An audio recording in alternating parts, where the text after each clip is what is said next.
Hero, may punto pero mali ang pamamaraang patama kay Bam. Ano ang kahulugan sa kontrata ni Wemby sa Spurs?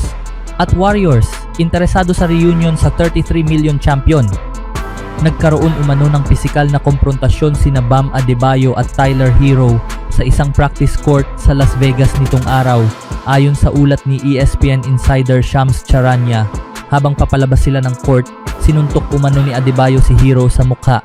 Nagsimula ang insidente matapos harapin ni Bam si Hero tungkol sa mga komento nito sa social media matapos siyang ma-trade sa Milwaukee Bucks. Sa isang pahayag sa ESPN, sinabi ng Miami Heat, "Alam namin ang nangyari at wala muna kaming magiging komento." Wala ring naging pahayag ang Bucks.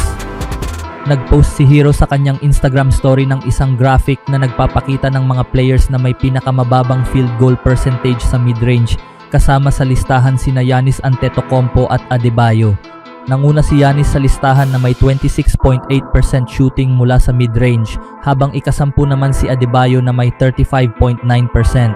Kumalat din ang umano'y mga leaked Instagram direct messages, kung saan tila pinupunan ni Hero ang Heat Center. Sa isa sa mga umano'y mensahe, nakipagtalo ang isang fan kay Hero at sinabing sulit ang kontrata ni Adebayo dahil isa siyang top 5 defender at may average na 20 points at 10 rebounds bawat laro. Sumagot umano si Hero na hindi dapat kumita ng $60 million ang isang player dahil lamang mahusay itong dumepensa sa ilang laban. Bagamat hindi niya direktang binanggit ang pangalan ni Bam sa mga umano'y mensahe, hindi rin niya itinanggi na ito ang tinutukoy. Gayunman, hindi naman talaga kumita si Adebayo ng $60 million noong 2025-2026 season at hindi rin siya kikita ng ganoong halaga sa susunod na season noong 2024. Pumirma si Adebayo ng 3-year contract sa Heat na nagkakahalaga ng $160 million at ayon sa Spotrac, inaasahang kikita siya ng $49 million sa susunod na season. Nakagugulat para sa marami ang tensyon sa pagitan ng dalawa dahil 7 season silang magkasama sa Miami nang walang naiuulat na alitan. Na-trade si Hero sa Milwaukee bilang bahagi ng malaking kasunduan na nagdala kay Antetokounmpo sa Miami. Bilang kapalit, nakuha ng Bucks sina Hero, Jaime Jaquez Jr., Kelly Oubre, Kasparas Jakucionis at ilang draft picks kabilang ang ika-13 overall pick sa 2026 draft. Samantala, nakuha ng Heat sina Antetokounmpo at Bobby Portis. Hindi na umano dapat ikinagulat ni Hero ang posibilidad ng trade dahil matagal nang inuugnay ang Heat sa paghahangad kay Antetokounmpo at dati na rin siyang naisama sa mga trade offer para sa ibang superstar tulad ni Kevin Durant. Mula nang mapili siya bilang ika-13 overall pick noong 2019, nagtala siya ng average na 19.5 points, 5 rebounds at 4.1 assists sa 7 season kasama ang Heat. Nitong araw, nakita siyang nanonood ng Summer League game ng Heat at Bucks at nakikipag-usap sa ilang players. Sa sumunod na balita naman, habang pabirong ipinahiwatig ni Victor Wembanyama na pumirma siya ng bagong kontrata sa San Antonio Spurs, napatunayang totoo ito nang lumabas ang balita ngayong araw.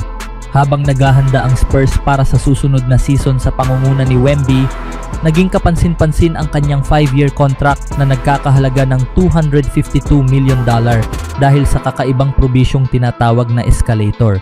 Sa ilalim ng kasunduan, tatanggap siya ng 5 taong maximum contract na nagkakahalaga ng $252 million na may kasamang player option sa ika-5 at huling taon ng kontrata. Bagamat may mga teknikal na detalye kung bakit may tinatawag na escalator ang kontratang ito, isang bagay ang tiyak, magugustuhan ng mga fans ang dahilan kung bakit pinili ni Wemby ang mas mababang halaga ng kontrata. Noong nakaraang season kasama ang San Antonio, nagtala siya ng average na 25 points, 11.5 rebounds, 3.1 assists at 3.1 blocks kada laro. Nakapagtala rin siya ng 51.2% field goal percentage at 34.9% mula sa 3-point range. Ayon kay Shams Charania, pinili niya ang 25% maximum contract sa halip na ang 30% supermax contract na maaring umabot sa $303 million. Bagamat inalok siya ng Spurs ng mas malaking kontrata, pinili ng 22-year-old star ang mas mababang halaga upang mabigyan ang team ng mas malaking kaluwagan sa salary cap at mas mahusay na pagkakataong makabuo ng isang team na may kakayahang lumaban para sa kampyonato sa loob ng maraming taon. Matapos niyang talakayin kasama ang Spurs ang iba't ibang posibleng istruktura ng kontrata, Isa itong malaking desisyon para sa All-NBA star at Defensive Player of the Year habang papasok siya sa kanyang ika-4 na season ayon kay Charania sa X. Sa huli, gumawa si Wembanyama ng isang hindi makasariling desisyon sa pamamagitan ng pagtanggap ng mas mababang kontrata upang magkaroon ang Spurs ng mas malaking flexibility sa pagbuo ng roster.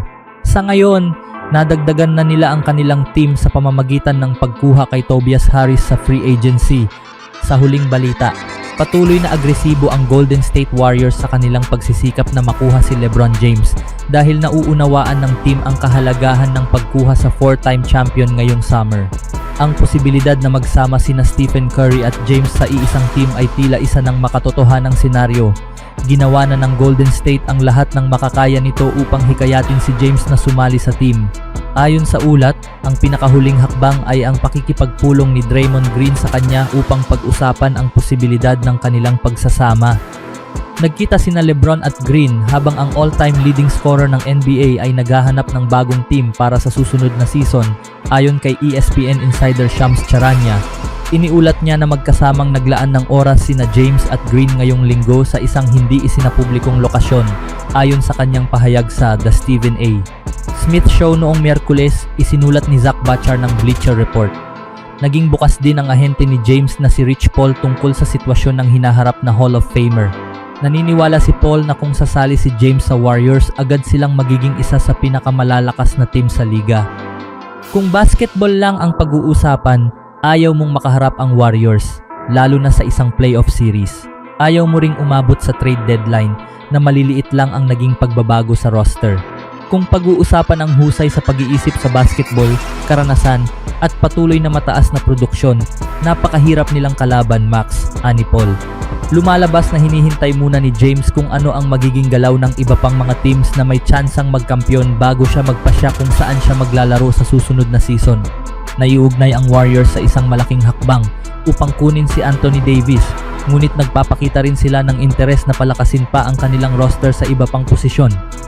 Isa sa mga naiulat na posibleng hakbang ay ang muling pagkuha kay Gary Payton. Pinunan ni Basi ang ika-11 na pwesto sa roster ng Warriors. Inaasahang kukunin din si Green para sa ika-12 na pwesto. At ayon sa mga source sa liga, kapwa interesado ang dalawang panig na maibalik si Gary Payton, isinulat ni Anthony Slater ng ESPN. Bagamat ang pagbabalik ni GP2 ay hindi kasing laki ng epekto ng posibleng pagkuha kay Anthony Davis, maipapakita nito kay James na seryoso ang Golden State sa pagbuo ng isang kumpleto at matatag na team.